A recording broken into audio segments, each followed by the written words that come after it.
Bonjour, je m'appelle Philomène Suir, élève de première F. Je suis en spécialité maths, physique et H2GSP. Bonjour, je m'appelle Kylian Allais, élève en première F aussi, et mes spécialités c'est maths, physique et SVT. Bonjour, moi c'est Marianne de la Ménardière, élève en première F et j'ai spécialité maths, physique, chimie et SES. Bonjour, Raphaël Spiesser, élève de première F, j'ai les spécialités maths, physique et H2GSP. Nous avons décidé de se mettre ensemble tout simplement parce que nous avons à peu près les mêmes spécialités. En effet, nous faisons tous maths et physique-chimie. Nous sommes tous dans le domaine de la science. En plus, on est un groupe mixte, du coup on s'est dit que ce serait bien pour le groupe de se mettre 2 garçons, 2 filles pour l'équité. Et en plus de ça, on s'entend bien, même à l'extérieur des cours. On a l'habitude de travailler ensemble et on sait bien s'organiser. Donc au départ, on voulait prendre un sujet de physique-chimie parce qu'on fait tous l'aspect physique. Et donc par rapport à l'actualité et au réchauffement climatique, on s'est dit qu'on pouvait étudier la qualité de l'air, mais on n'avait pas forcément à David Danger les sondes à disposition, les capteurs. On avait juste des sondes O2 et CO2. Et donc il aurait fallu regarder des données sur des sites, et donc c'était pas forcément intéressant. Ensuite, on a évoqué l'idée de faire un sujet sur le sport et tout ce domaine-là, mais on s'est vite rendu compte que nos autres camarades et les autres groupes font aussi des sujets dans le sport. Donc on s'est dit que ce serait peut-être moins intéressant d'aussi étudier cela. Après donc plusieurs recherches à travers les manuels et les sites internet, on a décidé d'abandonner l'idée de prendre un sujet de physique pour prendre un sujet d'SVT qu'on a trouvé par nous-mêmes pour découvrir de nouvelles choses. Du coup, on a choisi, comme l'a dit Raphaël, un sujet de SVT qui nous tient assez à cœur, à savoir les plantes et l'influence de la lumière, la couleur de la lumière sur la croissance des plantes, parce que c'est quelque chose qui n'est pas forcément très connu, mais qu'on trouvait assez intéressant. Donc, on a choisi de baser notre sujet là-dessus. Donc il faut savoir que pour cette expérience sur l'influence de la couleur de la lumière sur la croissance des plantes, on avait à peine 1 heure et c'est plutôt rapide parce qu'on voulait faire des mesures d'O2 et de CO2 sur plusieurs couleurs.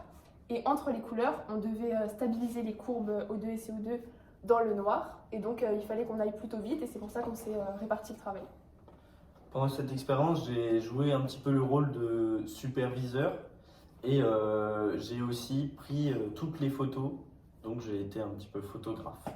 Ensuite, moi aussi, j'ai fait l'expérience, j'ai plutôt joué un rôle dans le début de l'expérience, c'est-à-dire que j'ai coupé les plantes et j'ai mis les sondes dans l'eau, ainsi que les plantes.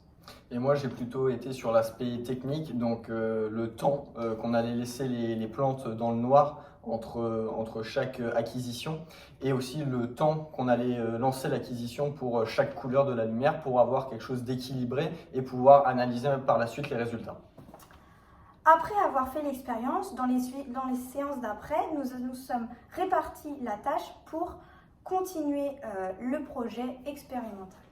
Donc moi, je devais analyser les résultats. Donc on avait obtenu un graphique et il fallait que je décompose le graphique pour voir les différentes coefficients directeurs des tangentes de chaque droite des acquisitions. Et avec Philomène, on s'est surtout occupé du diaporama pour des aspects plutôt visuels et tout. Et donc Kylian, il a aussi essayé d'expliquer pourquoi ce graphique était comme ça au final. Pour ma part, j'ai manqué à 3 heures de cours après l'expérience parce que j'ai été impliqué dans le projet Erasmus. Mais en revenant, j'ai travaillé sur le script de la vidéo. Mais on peut voir que notre organisation a été efficace car en effet, j'ai manqué 3 heures de cours. Mais notre groupe a été efficace.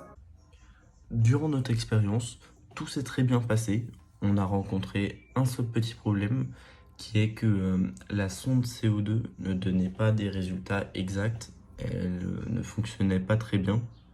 Donc nos résultats avec cette sonde ne sont pas très précis. Mais sinon, tout s'est très bien passé. Donc maintenant, pour conclure, le groupe a très bien fonctionné, on s'est tous très bien entendus, il n'y a eu aucun problème malgré toutes les absences. Et donc on a réussi à respecter le temps imparti. On va rendre le diaporama et la vidéo dans les temps. Et même malgré que Philomène ait le Covid actuellement, et au moment où on termine la vidéo, on la rendra quand même dans les temps. Et du coup, ce projet nous a beaucoup apporté parce que à la base, c'était pas quelque chose qu'on connaissait beaucoup, puisque ici, il n'y a que moi qui fais la spécialité SVT. Donc, on a pu apprendre plein de choses sur la croissance des plantes et du coup, ce projet a été vraiment enrichissant.